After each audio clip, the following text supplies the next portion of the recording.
चलिए, स्वागत है हमारे YouTube प्लेटफॉर्म पर।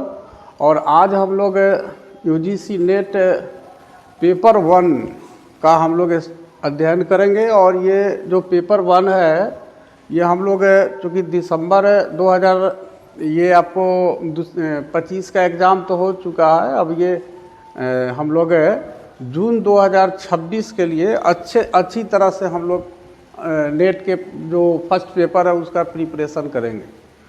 और हम सभी जानते हैं कि फर्स्ट पेपर में बहुत ज़्यादा परेशानी होती है, चूँकि ये जो पेपर है ये पेपर जब आपके सामने आता है तो आपको बिल्कुल समझ में नहीं आता है कि हम इसको कैसे सॉल्व करें।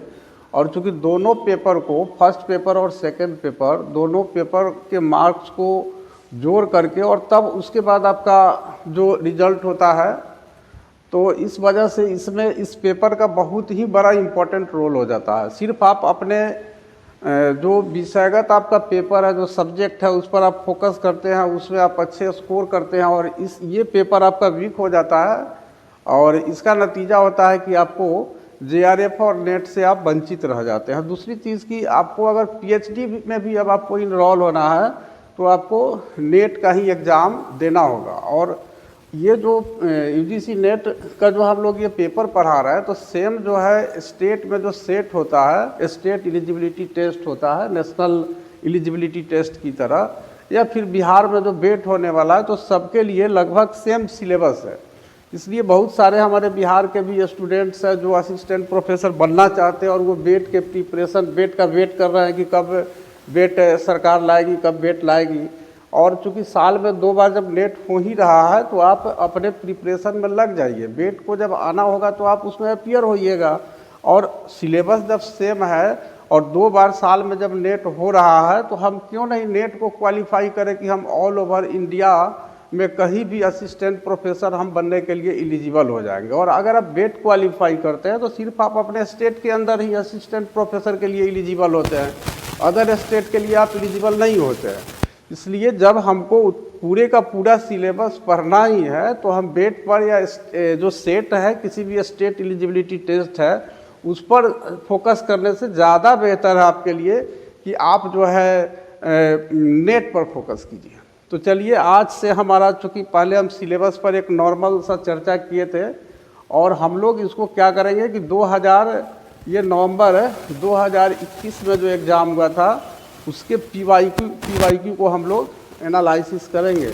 और एनालिसिस करते हुए इसके हम सिलेबस को भी समझने का प्रयास करेंगे, चूँकि और सिलेबस के हिसाब से भी पढ़ेंगे। लेकिन जब तक हम 4-5 साल का पीवाईक्यू ठीक से नहीं पढ़ लेते हैं तो तब तक हमको सिलेबस भी अगर देखना चाहते हैं तो कुछ समझ में नहीं आता।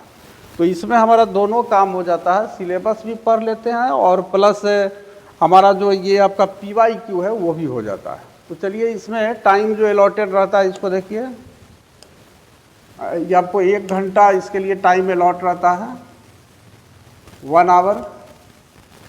1 घंटा आपको फर्स्ट पेपर के लिए टाइम अलॉट रहता है। और इसमें 50 multiple choice type of questions होते हैं और ये 2 मार्क्स के होते हैं। प्रत्येक क्वेश्चन 2 मार्क्स का होता है। तो इस तरह से मैक्सिमम मार्क्स जो है ये 100 मार्क्स का हो जाता है। और यहाँ पर ये जो लिखा है, negative marking for each incorrect answer 0.5 marks shall be deducted. तो अभी निगेटिव मार्किंग वगैरह नहीं है। जब रहा होगा या कभी एक चांस में कभी कोई दे दिया होगा तो उसकी बात नहीं है। अभी जो करंट नेट हो रहा है उसमें कोई निगेटिव मार्किंग नहीं है। आप जो है, आपको ऑप्शन पर टिक लगाने के लिए आप पूरी तरह से इंडिपेंडेंट है। इसमें सबसे ज़्यादा जो प्रॉब्लम होता है वो टाइम मैनेजमेंट का होता है। होता क्या है कि चूँकि हमने भी इसको क्वालिफाई किया है नेट को, तो उसमें टाइम मैनेजमेंट पर बहुत ज़्यादा हमें ध्यान देना पड़ता है। तो हम इसको पूरा जो पीवाईक्यू है इसको हम 4 स्टेज में हम इसको क्या करेंगे कि इस पीवाईक्यू को हम जब एग्जामिनेशन हॉल में होंगे तो सोल्व करेंगे। क्योंकि 1 से लेकर के और 50 तक और 10 शायद एक्स्ट्रा भी रहता है, तो एक 50 क्वेश्चन जो हमें बनाना है, तो उसमें से कम 5, 7, 8, 10 क्वेश्चन तो ऐसे होंगे जिस पर आपको 100% कमांड है। तो सबसे पहले आप उसको बना लीजिए फर्स्ट फेज। और सेकेंड फेज में क्या कीजिए कि आपको जिस पर ज़्यादा डाउट है कि हाँ ये आंसर होगा, उसको सेकेंड फेज में क्लियर कीजिए। और फिर थर्ड फेज से जो है आप क्या कीजिए कि इसको आप ऊपर से फिर आप सॉल्व करना शुरू कीजिए। अब होगा क्या कि अब इसमें आपको DI का क्वेश्चन है, डाटा इंटरप्रिटेशन का ये क्वेश्चन है। और ये जो डाटा इंटरप्रिटेशन है, इससे आप समझिए तो UGC नेट में या सिविल सर्विसेज में या स्टेट जो PCS एग्ज़ाम होते हैं सब में आपको DI से क्वेश्चन होते हैं। तो ये DI का क्वेश्चन है। और ये अगर आपको आसानी से जिसको नहीं बनाने आ रहा है तो आप ये धारा प्रवाह नहीं लग जाएगी कि हम 1 से शुरू करेंगे और 50 तक समाप्त कर देंगे। नतीजा होगा कि आपका ये 5 क्वेश्चन में आपका 20-25 मिनट समय इधर ही समाप्त हो जाएगा। और बाद में आप जो क्वेश्चन पूरी तरह से जानते होंगे उसको वो क्वेश्चन भी आपका छूट जाएगा। तो इसलिए आप सबसे पहले फर्स्ट पेज में उस क्वेश्चन को सोल्व कीजिए जिस पर आपको पूरा कमांड है। उसके बाद सेकंड फेज में आप फिर ऊपर से लेके 50 तक जाइए और उस क्वेश्चन को सॉल्व कीजिए जिस पर आपको डाउट है कि ये आंसर होगा, जिस पर ज़्यादा डाउट है। और उसके बाद थर्ड फेज में तब आपको 1 से 50 तक जो करना है कीजिए। इससे क्या होगा कि जो आप जानते थे या जिस ऑप्शन पर आपको ज़्यादा उम्मीद था वो क्वेश्चन कम से कम बाद में आपका नहीं छूटेगा। तो ये आपको प्लानिंग करना पड़ेगा। तो ये देखिए जो DI का ये क्वेश्चन है और ये पूरा स्कोर देता है। देखिए 5, अगर इसमें 5 क्वेश्चन दिया है 1 से 5 तक और बना देते हैं तो 10 नंबर पक्का। तो डायरेक्शन फॉर क्वेश्चन 1 to 5, प्रश्न जो 1 से 5 तक यहाँ दिया गया उसके लिए यहाँ डायरेक्शन है कि study the table carefully and answer the questions that follow. अब क्या है कि ये जो टेबल दिया गया है इस टेबल को सावधानी पूर्वक आपको पढ़ना है और तब उसके नीचे जो क्वेश्चन है उसका आंसर देना है। इन द फॉलोइंग टेबल, अब इस टेबल में क्या है इसको ध्यान से इसको पढ़ना पड़ता है। देखिए total exports and imports of 5 countries over 4 years in rupees crore is given. यानी कहने का मतलब है कि यहाँ पर 5 देश है। एक देश आप देख रहे हैं ये कंट्री है PQRST, ये 5 कंट्री हो गया। और पांचों कंट्री में 4 साल का, देखिए 1 साल 2 साल 3 साल 4 साल का आपको क्या है कि कितना उस कंट्री में इंपोर्ट होता है यानी आयात होता है और कितना एक्सपोर्ट होता है, वो कितने का एक्सपोर्ट होता है वो करोड़ रुपया में आपको दिया हुआ है इस डाटा में। अब स्टडी द टेबल केयरफुली, अब इस टेबल को सावधानी पूर्वक पढ़िए and answer the given questions. यहाँ आई फॉर इंपोर्ट हो गया, आयात, ये आयात है। कोई देश अगर किसी दूसरे देश से गुड्स को, किसी वस्तु को आयात करता है, मंगवाता है, इंपोर्ट करता है तो उसको इंपोर्ट के लिए आई है। और यहाँ निर्यात अगर करता है, एक्सपोर्ट करता है तो उसके लिए ई है। तो इस तरह से ये हमारा टेबल है। यहाँ देख रहे हैं कि कंट्री पी है, ये आपको 2017 में 25 करोड़ रुपए का जो सामान है वो आयात करता है और 30 करोड़ का एक्सपोर्ट करता है, निर्यात करता है। तो ये इस तरह से ये टेबल जो है हर साल का आपको दिया हुआ है। अब यहाँ क्वेश्चन इससे जो बन रहा है देखिए, which year has the maximum export. अब इसमें 4 साल है, 2017, 2018, 2019 और 2020। तो इस चारों में से कौन सा साल है जिस साल में सबसे ज़्यादा एक्सपोर्ट होता है, सबसे ज़्यादा एक्सपोर्ट होता है। तो हम क्या करेंगे कि हर साल का एक्सपोर्ट देख लेते हैं। तो 2017 का अगर हम एक्सपोर्ट देखें, यहाँ पर देखिए 2017 का आप एक्सपोर्ट देखिए, ये एक्सपोर्ट हम शॉर्ट में यहाँ लिख रहे हैं, एक्सपोर्ट लिखिए। 2017 का एक्सपोर्ट देखिए, ये वाला एक्सपोर्ट है। तो इसको जोड़ लेंगे तो ये देखिए 8, 1, 9, 2, 11, 6, 17 का 7, हासिल 1, फिर 3, 1, 4, 2, 6, 3, 9, 2, 11, 3, 14, 147 करोड़ का निर्यात 2017 में होता है। 2017 में आपको निर्यात होता है। तो ये साल में हमको दिखाना है, कंट्री कौन कंट्री कर रहा है सो नहीं दिखाना है, किस साल में सबसे ज़्यादा एक्सपोर्ट होता है सो दिखाना है। 2018 का एक्सपोर्ट देखिए, कितना का सामान विदेश भेजा जाता है। तो 2018 में अगर आप एक्सपोर्ट देखिएगा तो देखिए यहाँ पर एक्सपोर्ट है 2 1 3 5 8 8 16 3 19 का 9, 19 का 9 हासिल 1, 3 1 हासिल 4, 2 6, 2 8, 3 11, 3 14, 149 करोड़ का होता है। 2019 का एक्सपोर्ट देखिए, 2019 का देखिए कितना एक्सपोर्ट होता है, निर्यात होता है। तो यहाँ एक्सपोर्ट को जोड़ दीजिए इसको, 3 1 4 6 10 7 17 6, 23 का 3 हासिल 2, और उसके बाद 2 2 4 2 6 3 9 3 12 3 15, 153 करोड़ का एक्सपोर्ट हो रहा है। और 2020 का एक्सपोर्ट देखिए, 2020 का अगर एक्सपोर्ट देखिएगा, निर्यात देखिएगा तो कितना हो रहा है, इसको देखिए 8 2 10 4 14 4 18 2 20 का हो गया आपको 0 हासिल 2, 2 2 4 3 7 3 10 3 13 3 कितना 16, 160 करोड़ का।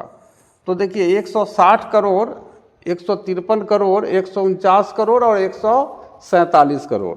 तो हमारा क्वेश्चन है कि which year has the maximum export.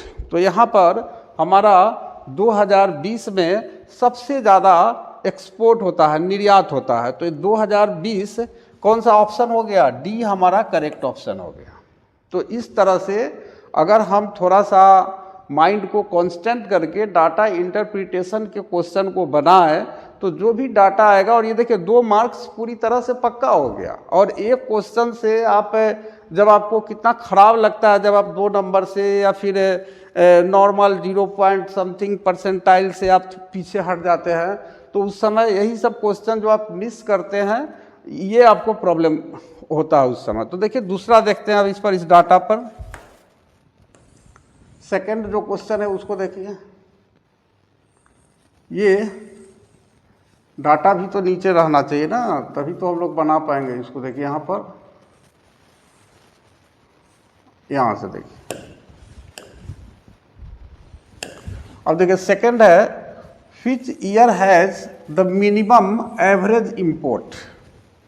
अब इसमें जो दिया है कितना साल का दिया है, देखिए इसमें मिनिमम यानी न्यूनतम औसत आयात हमको ज्ञात करना है, माने न्यूनतम औसत आयात हमको ज्ञात करना है कि कौन सा साल में सबसे कम औसत आयात होता है, सबसे कम औसत आयात होता है।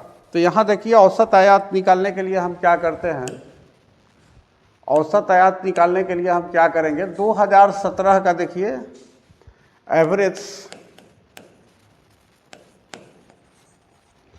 एवरेज इंपोर्ट,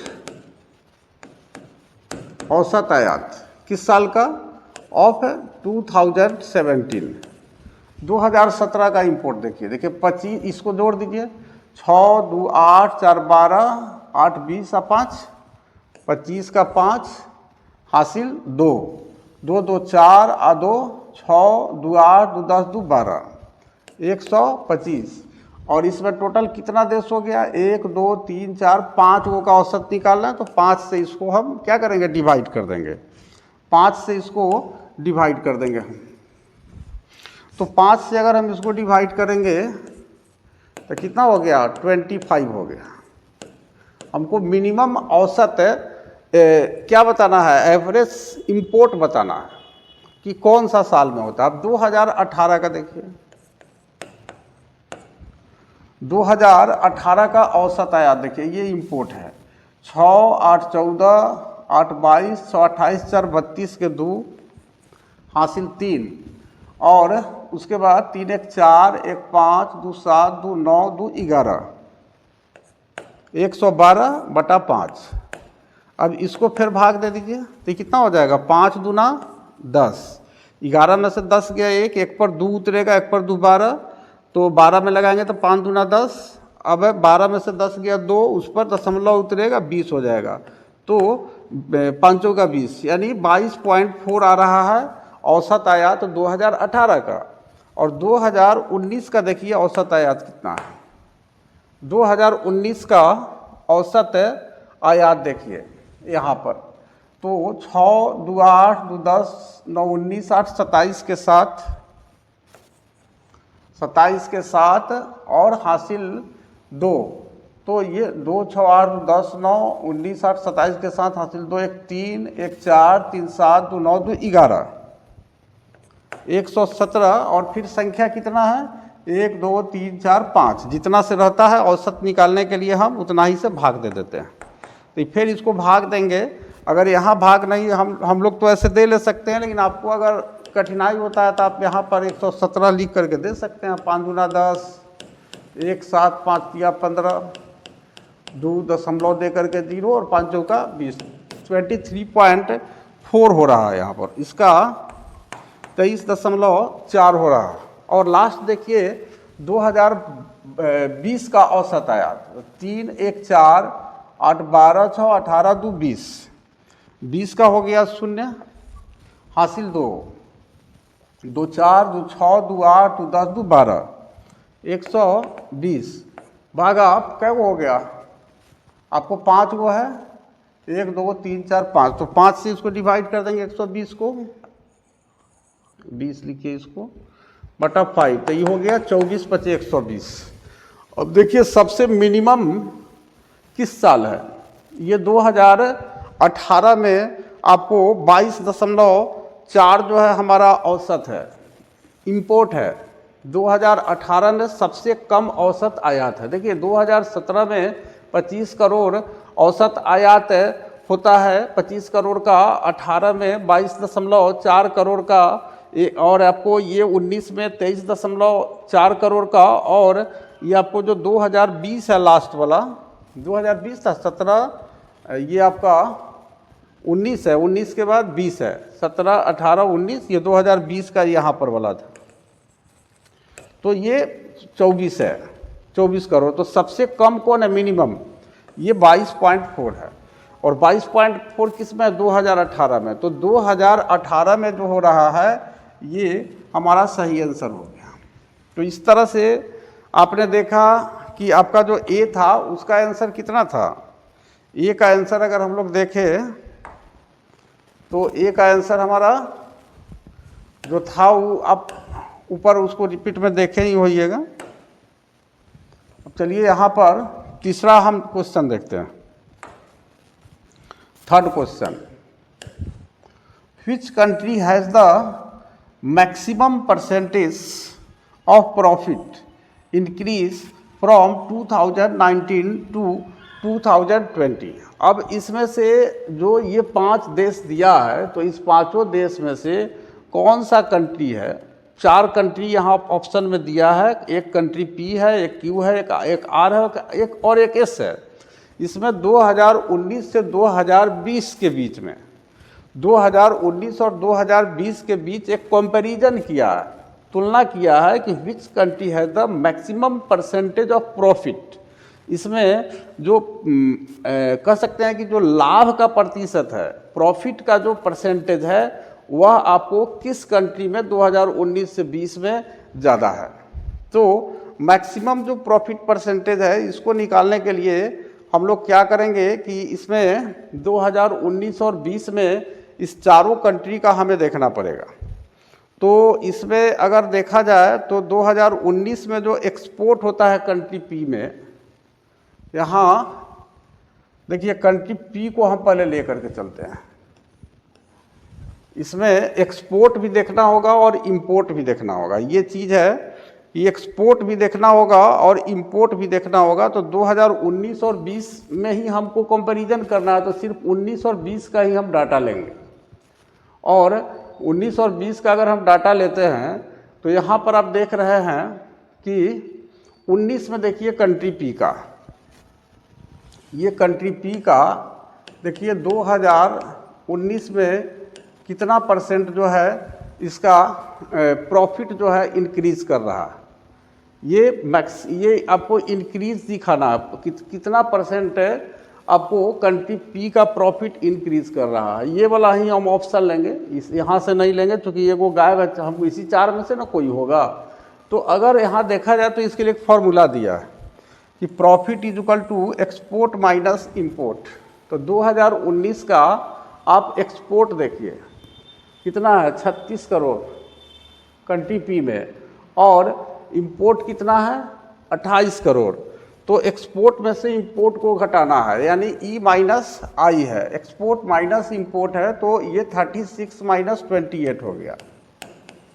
तो कितना हो गया 8 करोड़ का हो गया, ये 8 करोड़ का हो गया। और उसके बाद अगर हम देखें तो 2020 से इसको कंपैरिजन करना है, तो उसमें से भी आप घटाइए। 32 में से अगर 10 घटाएंगे, ये कंट्री पी का ही 32 में से, ये 32 में से कितना घटाना है 32 एक्सपोर्ट है और इंपोर्ट घटाना है 22 करोड़ को, तो ये हो गया आपको 10 करोड़। तो कितना अंतर आ गया आपको प्रॉफिट में, कितना अंतर आ गया 2 करोड़ का।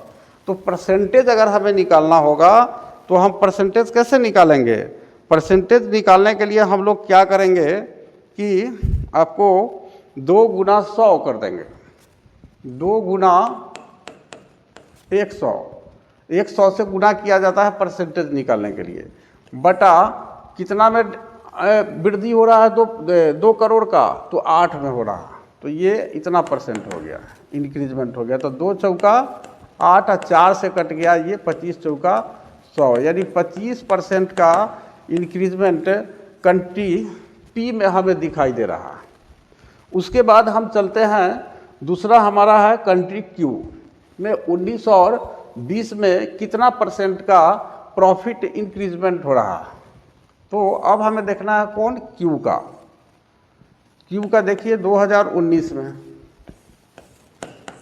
फिर एक्सपोर्ट देखिए क्यू का, एक्सपोर्ट कितना है 37 और इंपोर्ट कितना है 29, तो 37 माइनस 29, 37 से माइनस 29 यानी 8 करोड़, 8 करोड़ आपको फ़ायदा हो रहा है 2019 में आपको कंट्री क्यू को। और 2020 में देखिए ये फिर 2020 में क्यू का 34 minus 26, 34 crore minus 26 crore, 34 minus 26 ये 2020 का है, ये नीचे वाला 2020 का है, तो ये 34 में से 26 गया तो 8 करोड़ हुआ।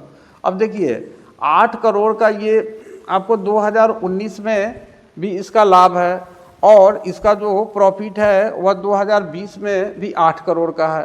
तो कितना वृद्धि हो रहा है, 8 में से 8 घटा दीजिए, 8 में से 8 घटा दीजिए, यानी 0% वृद्धि हो रहा है।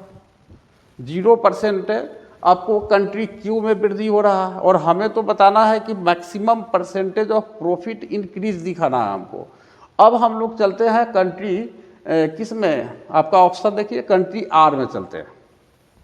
कंट्री आर को हम यहाँ देखते हैं, आर में देखते हैं कि 2019 में कंट्री आर में कितना आपको प्रॉफिट होता है। आर में देखिए 2019 में 36 से माइनस 32, तो ये 36 में से 32 घटाइए, 36 से माइनस 32 बराबर 4 हो गया। 4 करोड़ का आपको बेनिफिट हो रहा है 2019 में कंट्री आर को, और 2020 में कितना इसको प्रॉफिट हो रहा है 2020 का देखिए यहाँ दे दिया है कि इंपोर्ट में से, एक्सपोर्ट में से इंपोर्ट को घटाइएगा तो प्रॉफिट आ जाएगा। तो इसका एक्सपोर्ट देखिए 2020 में आर का 34 में से 28 घटाइएगा, 34 में से 28 घटाइएगा तो कितना हो जाएगा, तो हो जाएगा 6। अब देखिए 19 और 20 में आपको कितना बढ़त हो रहा है, तो बढ़त के लिए आप इसमें जो प्रॉफिट है और यहाँ जो प्रॉफिट है घटा दीजिए, 6 में से 4 घटा दीजिए, 2 हो गया। कितना परसेंट हो गया, तो 2 गुना 100, और कितना में वृद्धि हुआ, तो 4 करोड़ में। तो यहाँ 4 से इसको हम क्या करेंगे कि परसेंटेज निकाल देंगे, भाग दे देंगे। तो ये 4 से हो गया 25 चौका 100, 25 दूना कितना हुआ 50%। देखिए 50% का आप देखिए कि कंट्री पी का कितना प्रॉफिट इंक्रीजमेंट है 25%, और कंट्री क्यू का 0%। और 19 से 20 में कंट्री आर का 50%, हमें मैक्सिमम का निकालना है। और एक और बच गया, उसको देख लेते हैं कौन सा कंट्री है, कंट्री एस है। तो ये कंट्री आर का हो गया। अब चलिए कंट्री एस का, तो कंट्री एस का भी हम यहाँ देख लेते हैं। यहाँ देखिए कंट्री एस का 2019 का आप देख लीजिए कि इसका क्या है, आपको 2019 में इसका कितना प्रॉफिट होता। फिर एक्सपोर्ट में से घटाइए एस का, यहाँ एस है ये वाला टेबल, 21 माइनस 16 यानी 5 करोड़ का फायदा हो रहा है इसको। 21 माइनस 16 यानी 5 करोड़। उसके बाद 2020 में आप देखिए इसका प्रॉफिट, इस कंट्री एस का 2020 में इसका प्रॉफिट देखिए। फिर इंपोर्ट में से एक्सपोर्ट घटाइए, 32 माइनस 23, 32 माइनस 23, तो ये हो गया आपको 9 करोड़। और अब इसमें पहले 5 करोड़ फायदा हुआ कंट्री एस को, और अब जो है 2020 में 9 करोड़ का प्रॉफिट हो रहा।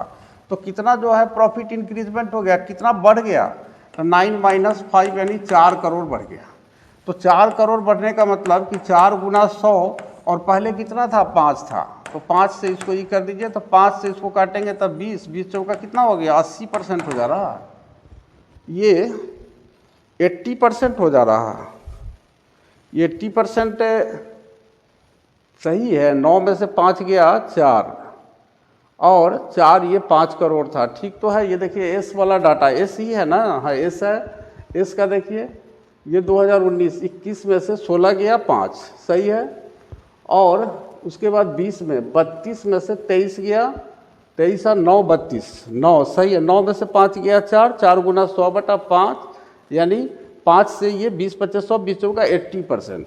तो अब आप देखिए कि कौन सा कंपनी है जिसमें 2019 से 2020 के बीच अगर हम कंपैरिजन करें तो सबसे ज़्यादा प्रॉफिट इंक्रीजमेंट हो रहा है, मतलब कि प्रॉफिट बढ़ रहा है, कि सबसे ज़्यादा परसेंटेज ऑफ प्रॉफिट इंक्रीजमेंट हो रहा है। तो ये कंपनी एस हमारा, ये कंट्री एस हमारा आंसर हो जाएगा। तो 3 का जो हमारा आंसर हो जाएगा वो ऑप्शन डी हो जाएगा, ये ऑप्शन डी हो जाएगा। इस तरह से अगर हम लोग डाटा इंटरप्रिटेशन के क्वेश्चन को देखेंगे तो निश्चित रूप से हमें एक समझ डेवलप होगी। क्योंकि ये क्लास है, और क्लास है तो हमें ये हड़बड़ी नहीं है इस चीज़ का कि हमारे पास 1 आवर टाइम और इसमें 50 क्वेश्चन को करना है।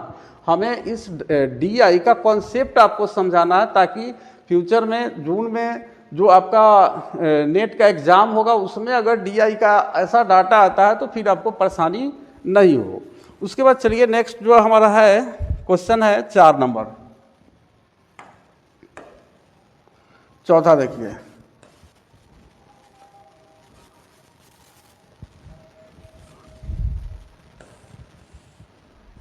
ए बी ये ऑप्शन हो गया,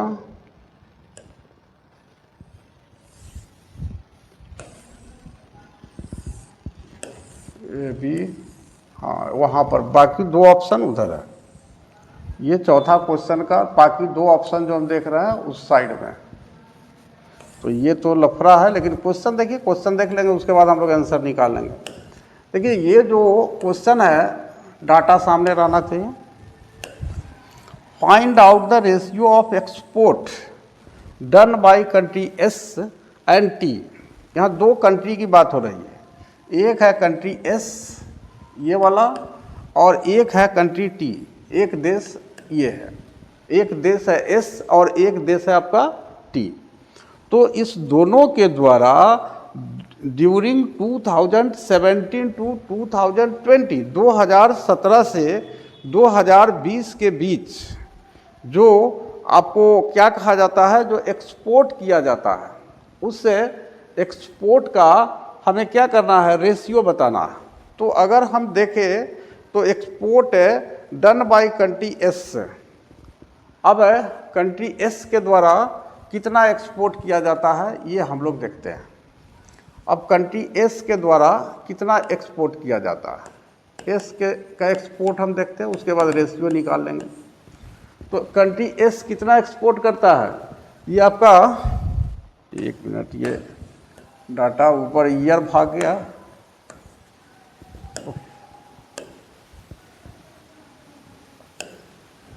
देखिए ये वाला डाटा है, ये कंट्री एस जो है ये 2017 से 20 बोल रहा है ना, 2017 से 20, 17 से 20 के बीच कितना एक्सपोर्ट करता है, 17 से 20 के बीच कितना एक्सपोर्ट करता है country S.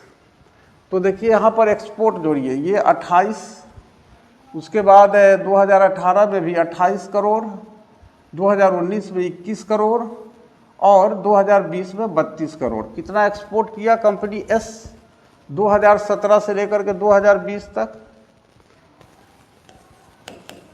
Export done by, हम ऐसे भी लिख सकते हैं, डन बाई कंट्री एस। तो इसको जोड़ दीजिए 28, या टोटल को जोड़कर हम लोग यहाँ भी लिख सकते हैं, यही लिख दीजिए जोड़ करके, यही जोड़ दीजिए 2, 1 3, 8 11, 8 19, 19 का 9, हासिल 1। अब उस हासिल को इसमें जोड़ दीजिए, 3 1 4, 2 6, 2 8, 2 10, 109 करोड़ का एक्सपोर्ट करता है कंट्री एस 2017 से 2020 के बीच में।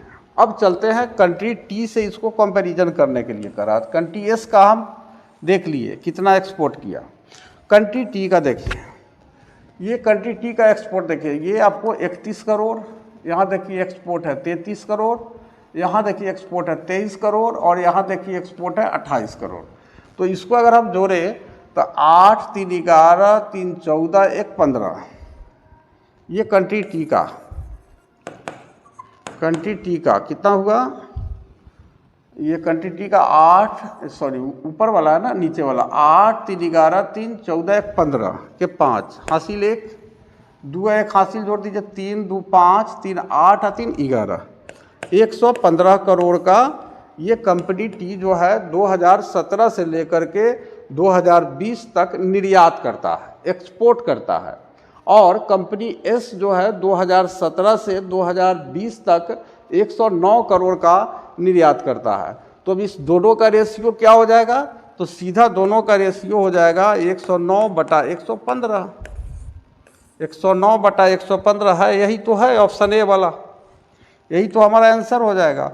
और ये 109 बटा 115, ये 109 बाई ये 115 जो लिखा है, इसको आपको रेशियो में भी लिख सकता है, 109:115 ऐसे भी लिख सकता है। तो ये भी हमारा रेशियो हो जाएगा दोनों कंट्री के एक्सपोर्ट का, एस और टी कंट्री के एक्सपोर्ट का 2017 से 20 के बीच में। तो चौथा हमने डीआई के क्वेश्चन को देखा। अब हम चलते हैं क्वेश्चन नंबर 5 की तरफ।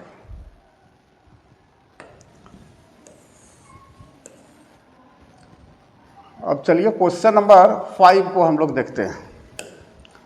5 क्वेश्चन है इस डीआई से। अब देखिए 5 क्वेश्चन अगर आप इसको ठीक से समझ से बना लेते हैं तो 10 नंबर एकदम पक्का है। Find out the difference between the average export and average import for the country. अब क्या है कि जो ये एवरेज जो एक्सपोर्ट है और एवरेज जो इंपोर्ट है कंट्री का, तो उसका क्या करना है कि हमें आपको निकालना है उसका, ये कंट्री पी का निकालना है और किसी कंट्री का नहीं निकालना है, कंट्री पी का ही निकालना है। कि find out the difference between the average export and average import for the country. तो एवरेज एक्सपोर्ट आप निकाल लीजिए पहले कंट्री पी का,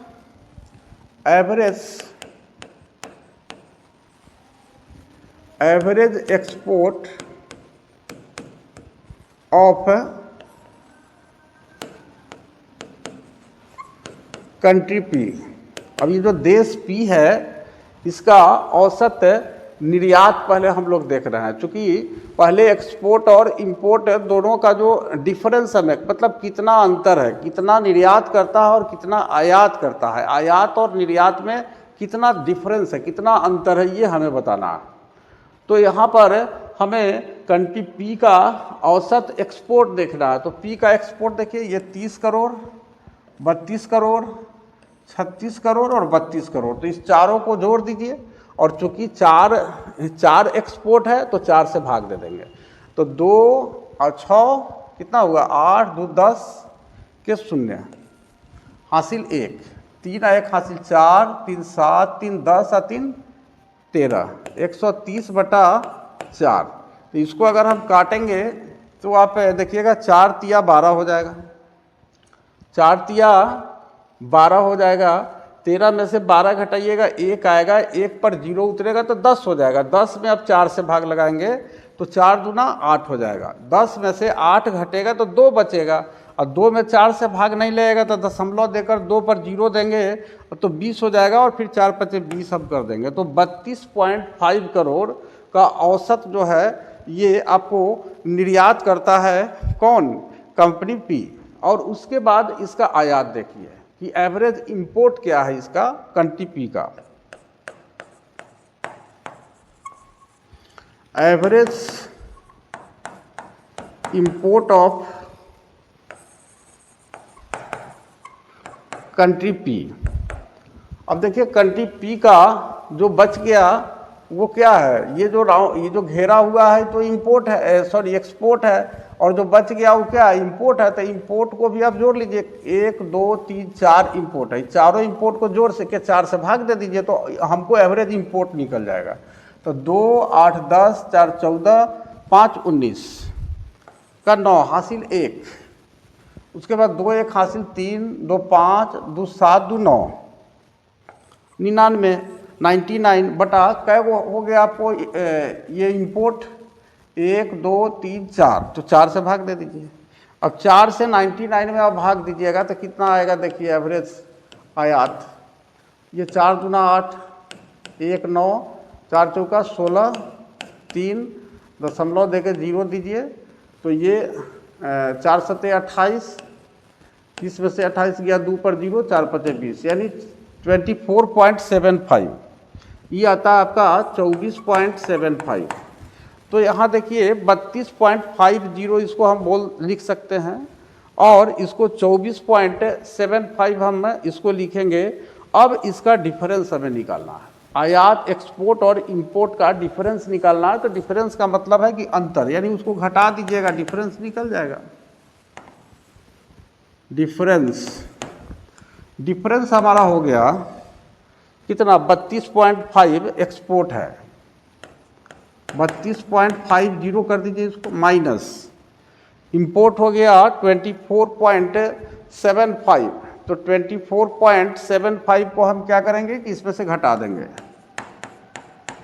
घटाइए, 10 में से 5 गया 5, ये 4 है, तो ये 14 में से 7 गया 7, ये दशमलव है। अब ये 5 जो है 4 हो गया, 4 में से 4 गया 0, 3 में से 2 गया 1। अरे ये कैसे आ गया, हम लोग कैसे घटाए, ये 32 था ना, हम लोग इसको 35 लिख दिए, 35 लिख दिए, इसलिए यहाँ पर हमारा ये घटाव गड़बड़ा गया। देखिए सब बना के ये घटाव आपका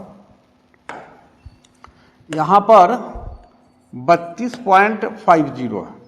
अब इसको घटाएंगे तो 0, 10 में से 5 गया 5, और ये 4 बचा, 4 में से 7 नहीं जाएगा तो हासिल लेंगे, 1 पर 4, 14 में से 7 गया 7, यहाँ दशमलव है, दशमलव दे दीजिए।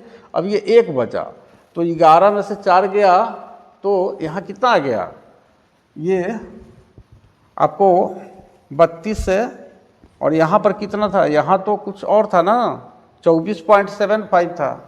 हाँ, यहाँ पर इसको घटा रहे थे ना हम लोग। देखिए 10 में से 5 गया 5, और उसके बाद ये 4 बचा, 14 में से 7 गया 7, उसके बाद दशमलव है, दशमलव दे दीजिए, 1 बचा, 11 में से 4 गया 7, यहाँ पर 7 हो जाएगा।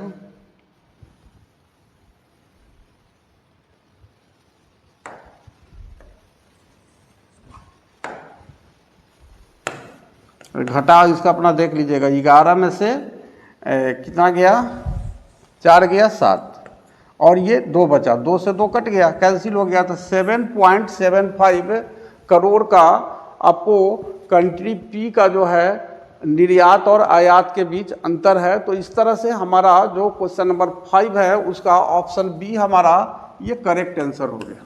तो इस तरह से हमारा 1 से 5 तक जो डाटा इंटरप्रिटेशन का जो क्वेश्चन था, डीआई का जो क्वेश्चन था, वो हमारा कंप्लीट हो गया। और अब हम चलते हैं क्वेश्चन नंबर 6 के तरफ। चलिए क्वेश्चन नंबर 6 को देखिए।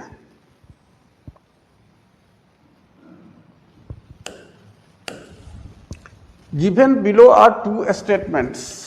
नीचे 2 स्टेटमेंट्स दिए गए हैं। चूंकि स्टेटमेंट से आपको कथन कारण जिसको बोला जाता है, इससे जो क्वेश्चन होता है, इस क्वेश्चन को सही करना भी बड़ा टफ होता है। जैसे डीआई, तो चलिए आपको डीआई है, इसका प्रैक्टिस कीजिएगा। हम 10 साल में जितना भी डीआई आएगा उसको ठीक से इसी तरह से हम लोग एक्सप्लेनेशन करेंगे, तो फिर 10 नंबर आपका छूटना नहीं, और डीआई से आएगा ही 10 नंबर का क्वेश्चन। और ये स्टेटमेंट वाला भी बड़ा टफ होता है। तो स्टेटमेंट में हम किस तरह से इसको ये क्लियर करेंगे, देखिए स्टेटमेंट 1 देखिए, ये कथन है। स्टेटमेंट 1 है कि एक्सप्लोरेशन इज पार्टिकुलरली यूजफुल। जो अन्वेषण है, खोज है, वह particularly useful when researchers lack a clear idea. जो रिसर्चर होता है, जो अनुसंधान करता होता है, उसके पास जब किसी विचार का क्लियर आइडिया नहीं होता है, क्लियर आइडिया की जब कमी होती है। Exploration is particularly useful when researchers lack a clear idea of the problems. चूँकि रिसर्चर्स क्या करता है, रिसर्च में हम प्रॉब्लम्स को ही तो सॉर्ट आउट करते हैं। प्रॉब्लम को पहले हम समस्या का चयन करते हैं, और समस्या का चयन करने के बाद उसको सॉर्ट आउट करते हैं। तो जो रिसर्चर्स होते हैं, जब उनको प्रॉब्लम का बहुत लैक एक क्लियर आइडिया है, इसका मतलब हो गया कि उस समस्या के हल करने का बहुत कम उसके बारे में जानकारी होती है, कम आइडिया होता है, तो क्या होता है, they will beat during the study. तो उन्हें क्या होगा, तब उनको स्टडी करना पड़ेगा। अब वो क्या करेंगे, they will meet during the study. Exploration is particularly useful when researchers lack a clear idea of the problems they will meet during the study। मतलब जब वो अध्ययन करेंगे, जब वो स्टडी करेंगे एक प्रॉब्लम को, तो उस समय क्या होगा कि जब उनको प्रॉब्लम का क्लियर आइडिया उनको जब नहीं मालूम होता है, तो एक्सप्लोरेशन जो है वह बहुत उपयोगी हो जाता है, अन्वेषण उपयोगी हो जाता है। तो थ्रो स्टेटमेंट 2 देखिए, थ्रू एक्सप्लोरेशन, यानी जब हम अन्वेषण करते हैं, researchers develop concepts more clearly. तो अनुसंधानकर्ता अवधारणाओं को बहुत ही और अधिक स्पष्ट और विकसित रूप में जो है एक समझ पैदा होती है, उसमें एक उसका कॉन्सेप्ट और क्लियर होता है जब वो एक्सप्लोरेशन मेथड को यूज करता है। एस्टेब्लिश प्रायोरिटीज, अब वो क्या करता है कि वो प्राथमिकता देता है प्रॉब्लम्स को। वो जो चूँकि रिसर्च में कोई ज़रूरी नहीं कि एक प्रॉब्लम आ रहा है, ढेर सारा प्रॉब्लम आएगा, तो उसमें प्रायोरिटी लेवल पर उसको क्या करेगा, उसको अरेंज करेगा, और उसके बाद प्रायोरिटी लेवल पर उसको सॉर्ट आउट करने का कोशिश करेगा। डेवलप ऑपरेशनल डेफिनेशंस, और उसके बाद क्या करेगा कि उसका व्यापक जो है परिभाषा आपको विकसित करेगा। प्रायोरिटीज लेवल पर पहले प्रॉब्लम को चुनेगा, और चुन करके और ऑपरेशनल यानी व्यापक स्तर पर उसको और क्लियर करने के लिए अपने कॉन्सेप्ट, उसके कॉन्सेप्ट को और क्लियर करने के लिए क्या करेगा कि प्रायोरिटी लेवल पर उसका ऑपरेशनल डिफिनीशंस करेगा। And improve the final research design, और उसके बाद जो उसका फाइनल रिसर्च डिज़ाइन होगा उसमें क्या होगा, इम्प्रूवमेंट आएगा, सुधार होगा। तो ये दोनों स्टेटमेंट हमने देखा। अब इसी स्टेटमेंट्स पर जो बेस्ड ये क्वेश्चन है छठा, कि in light of the above statements, यानी ऊपर के स्टेटमेंट्स पर अगर हम ये नज़र डालें, choose the correct answer from the options given below. अब यहाँ दे रहा है कि both statement 1 and statement 2 are false. क्या आपको लगता है अब इसमें स्किप करना भी आपको सीखना होगा। जैसे इसका जो पेपर 1 है उसमें स्किप करना निश्चित रूप से सीखना होगा। कहता है कि दोनों स्टेटमेंट गलत है, तो ये ऑप्शन क्या आपको सही लगता है? नहीं, इसको स्किप कर दीजिए। स्किप जब कीजिएगा तो आपको 3 ऑप्शन बच जाएगा, और भी स्किप कर कीजिएगा तो 2 बचेगा, तो उस 2 में से सेलेक्ट करने में आपको परेशानी नहीं होगी। तो आपका चाहे फर्स्ट पेपर हो, चाहे यूजीसी नेट में सेकेंड पेपर हो, जब भी कोई ऑप्शन में लगे कुछ ऑप्शन आपको साफ दिख जाएगा कि नहीं भाई ये गलत है, तो जो गलत है उसको पहले काट दीजिए, क्लियर कर दीजिए कि ना भाई ये गलत है, अब उस पर सोचना ही नहीं है। बाकी जो ऑप्शन बचता है उस पर आप तो स्किप करना होगा आपको। अब दूसरा देखिए, both statement 1 and statement 2 are true. अब ये कहता है कि दोनों के दोनों जो स्टेटमेंट है वह सही है। अब देखिए बिल्कुल सही बात है, ये दोनों स्टेटमेंट सही है, ये क्लियर लग रहा है, आपको देखने से भी लग रहा है। स्टेटमेंट 1 को देखिए, exploration is particularly useful when researchers lack a clear idea of the problems they will meet during the study. इसको हमने एनालिसिस कर दिया है। Statement 2, through exploration researchers develop concepts more easily, establish priorities, develop operational definitions and improve the final research design। बिल्कुल both statement 1 and statement 2 are true, दोनों के दोनों statement हमारा बिल्कुल सही है। तो बिल्कुल हमारा ये करेक्ट आंसर बी हो गया, इसमें कहीं किसी प्रकार की कोई डाउट नहीं है। इस तरह से आप कारण कथन का जो क्वेश्चन है उसको सोल्व कीजिएगा। उसके बाद देखिए क्वेश्चन नंबर 7 पर हम लोग चलते हैं। हम लोग 7 पर चलते हैं। आज 8 नंबर क्वेश्चन तक करेंगे, या फिर संभव होगा तो 10 तक करेंगे। In order to transform the regulatory system of higher education, the NEP proposes to set up HECI, Higher Education Commission of India, which of the following are verticals of HECI।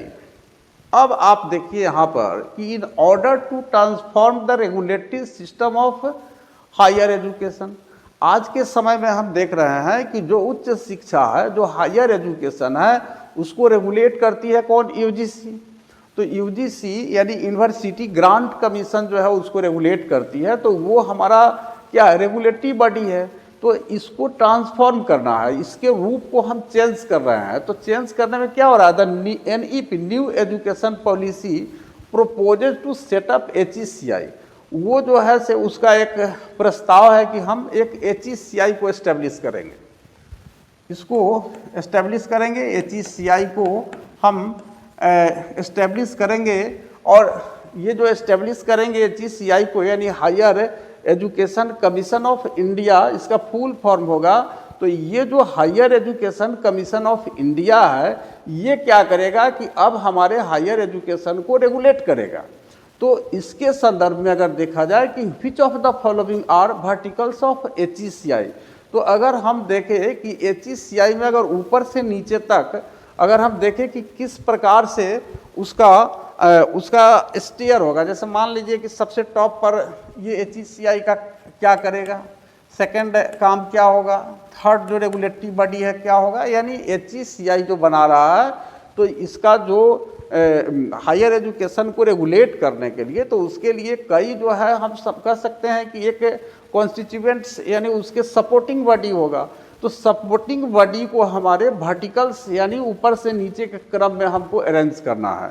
तो अगर हम देखें तो यहाँ पर जो ऑप्शन दे रहा है, यहाँ देखिए 7 का ऑप्शन यहाँ दिया है, choose the correct answer from the options given below.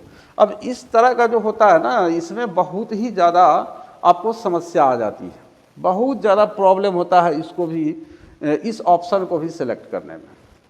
तो यहाँ पर आप देखिए कि एक पहला है NHERC, NHERC है। तो NHERC को हम कह सकते हैं कि national higher education regulatory council. ये जो ऑप्शन देख रहे हैं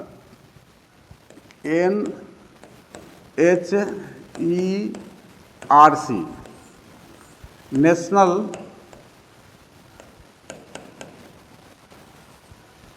हायर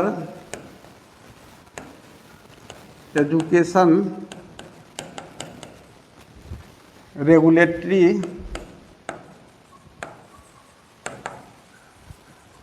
काउंसिल, ये इसका फुल फॉर्म होता है। तो ये सबसे, हम अगर एक तरह से देखें तो ये हमारा सबसे टॉप पर है, ए पर है, यानी सबसे ऊपर हम NHERC को रखेंगे इस वर्टिकल्स में। यानी किसके वर्टिकल्स में? HECI का, जो हम कह सकते हैं कि उसके जो कंपोनेंट्स बॉडी आप उसको बोल सकते हैं। मतलब कहने का मतलब कि ये सारा जो है, ये सारा का सारा बॉडी, जो 5 ऑप्शन दिया है इसमें से कुछ बॉडी जो है वो क्या करेगा कि HECI के अंदर काम करेगा। उसमें सबसे टॉप पर जो होगा वह NHERC होगा, national higher education regulatory commission. तो ये जो है आपको एक देखभाल करेगा। उसके बाद नेक्स्ट जो आता है वो आपको आता है जनरल एजुकेशन काउंसिल। तो जनरल एजुकेशन GEC, उसका यहाँ पर चर्चा नहीं है। अगर इसमें अगर कॉलम की तरह 1 नंबर में स्थान दिया जाए तो ये तो आ गया आपका, फर्स्ट पोजीशन इसका आ गया, और सेकेंड पोजीशन में HEG आता है। तो ये जो HEG है, तो ये HEG का यहाँ ऑप्शन में हमारे पास नहीं है।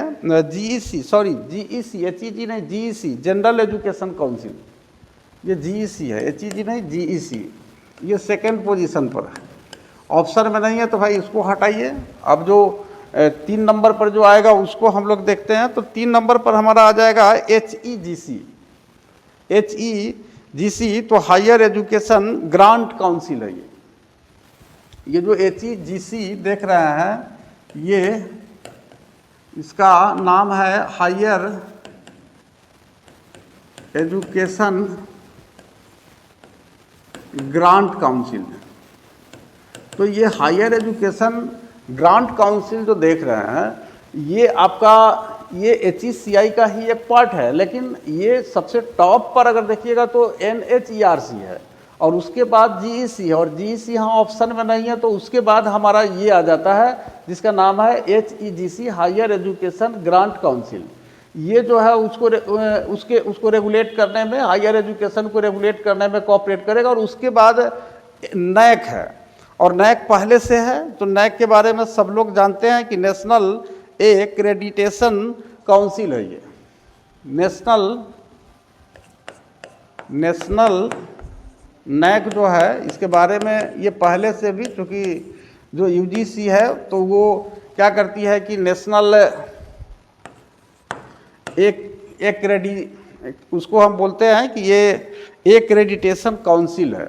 तो ये क्या करता है कि जितने भी आपको विश्वविद्यालय होते हैं, यूनिवर्सिटी होते हैं, जिसको UGC रेगुलेट करती है, तो उसमें जो पाई जाने वाली, उस यूनिवर्सिटी में पाई जाने वाली जो सुविधाएं हैं, तो वो अगर सुविधाएं स्टैंडर्ड तरह का है, यानी जो UGC जितना मानदंड है, एक स्टैंडर्ड जो उसने निर्धारित किया, और उस स्टैंडर्ड के हिसाब से अगर कोई यूनिवर्सिटी फॉलो करता है अपने पूरे इंफ्रास्ट्रक्चर में, अपने मैनेजमेंट में, तो फिर उसको NAC के द्वारा क्या होता है, NAC पॉइंट उसको दिया जाता है, उसको ग्रेड दिया जाता है। तो ये NAC जो है ये आपको पहले से ही है। तो इसको हम नेशनल एक्रेडिटेशन काउंसिल इसको कहते हैं। तो ये NAC अभी भी बरकरार रहेगा, NAC को नहीं हटाया जा रहा है। तो ये आपको जो नई NEP है, न्यू एजुकेशन पॉलिसी है, उसमें आपको HECI का एक प्रपोजल है, और उस HECI के अंतर्गत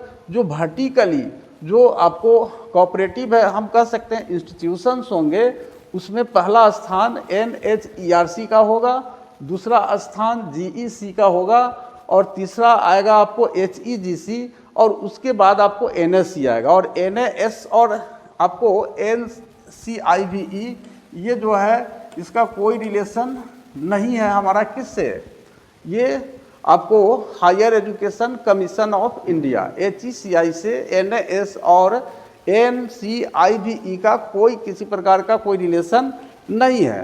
तो इस तरह से ये कंफर्म हो गया हमारा कि ये ACE किसमें, देखिए ये B वाला ऑप्शन हो गया।